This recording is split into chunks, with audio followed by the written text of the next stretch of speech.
Billy Joel is selling his $49.9 million dream home. He first sold a mansion as a teenager, dredging for oysters in New York. A teenager, then known as William Martin Joel, lived in the working-class suburb of Hicksville. His family so limited that they didn't own a TV. He took a tiring minimum wage job dredging oysters.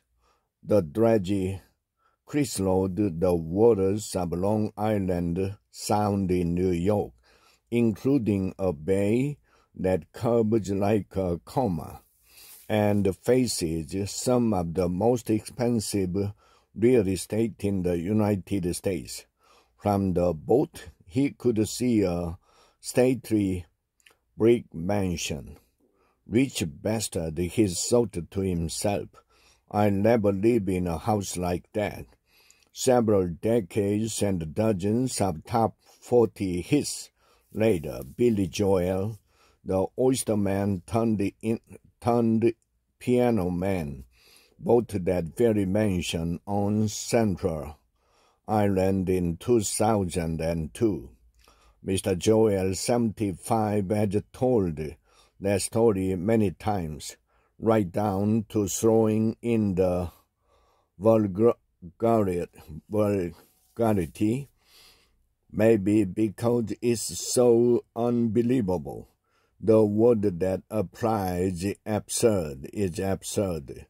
I grew up in a quarter-acre lot house in Hicksville, and I would ride my bicycle up here and take a bike ride and look at all the rich people and curse them out, he said.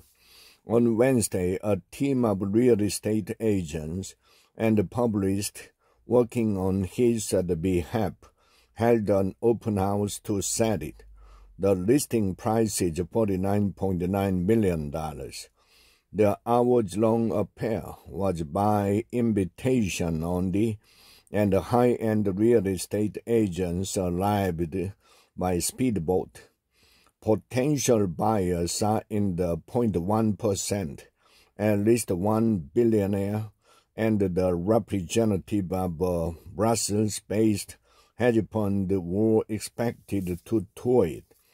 Among Mr. Joel's former neighbors are Rupert Murdoch, Sean Hannity, and one of the heirs to the ExxonMobil fortune, Sajid Stapp. It's a crowd that is a world away from the one that Mr. Joel used to inhabit. His identity and music closely tied with Long Island's working class. Hicksville, where he grew up in the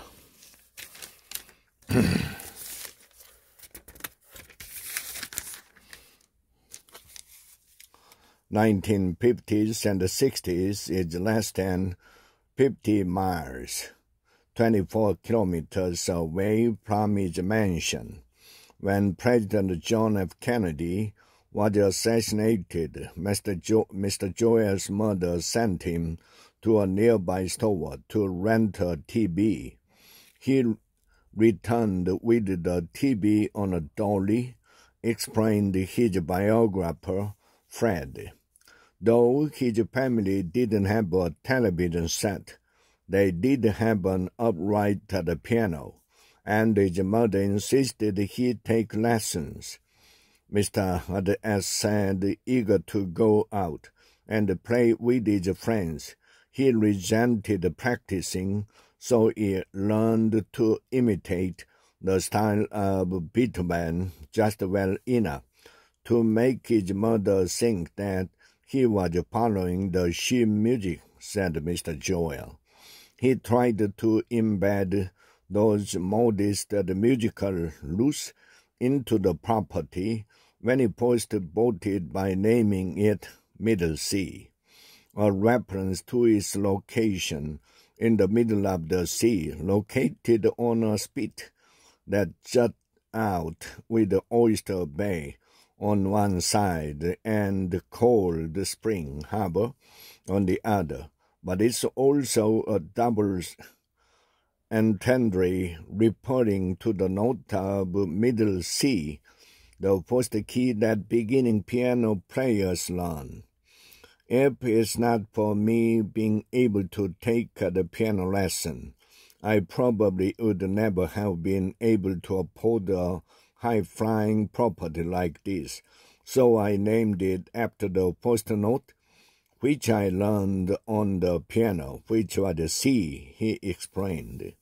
The high-flying 26-acre property has a main house, a beach house, and 2 guest houses totaling 18 bedrooms, 16 bathrooms, 3 other swimming pools, a bowling alley, and a helipad.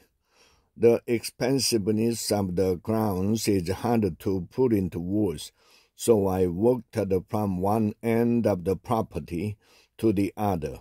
At a brisk pace, it took me 9 minutes and 3 seconds, about the time it takes me to walk 7 city blocks in Manhattan.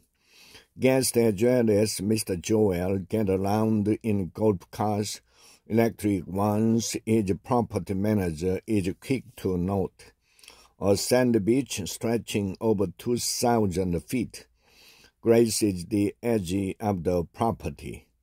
On Long Island's Gold Coast, as the area is known, it's rare to find a property with 200 feet of beach, said E., the chief executive of Berkshire Hathaway Home Services, which representing Mr. Joel in the sale.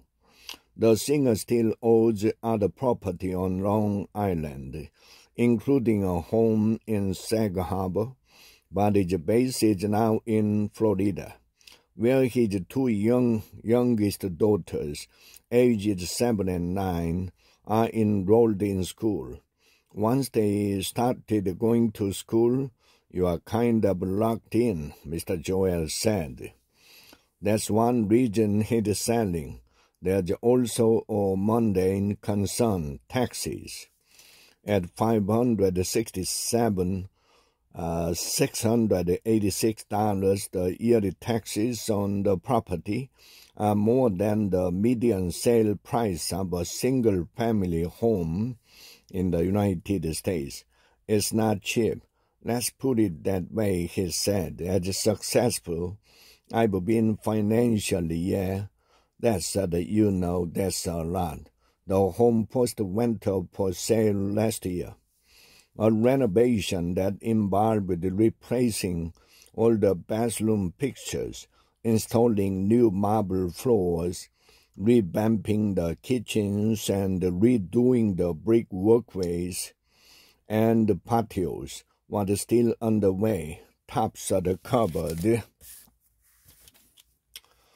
Certain rooms and it didn't show well, said Mr. L. It was taken off the market and relisted last month after the renovation was completed, with a bump in the price tag to $49.9 million from $49 million.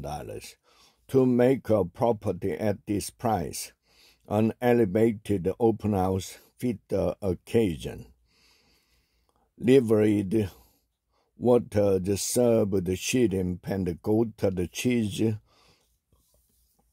audio bars, as classical music poured out from a property-wide speaker system.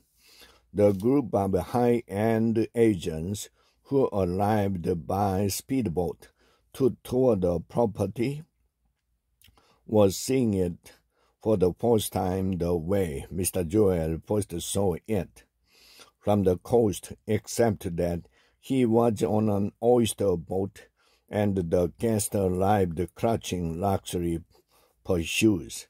One woman from the group took off her heels and ran back barefoot After realizing she had forgotten her dear purse on the dock, the group had stopped to take photos against the shimmering water. "This is so nice," said one.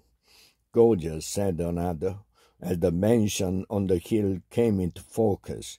"What a view," said a third.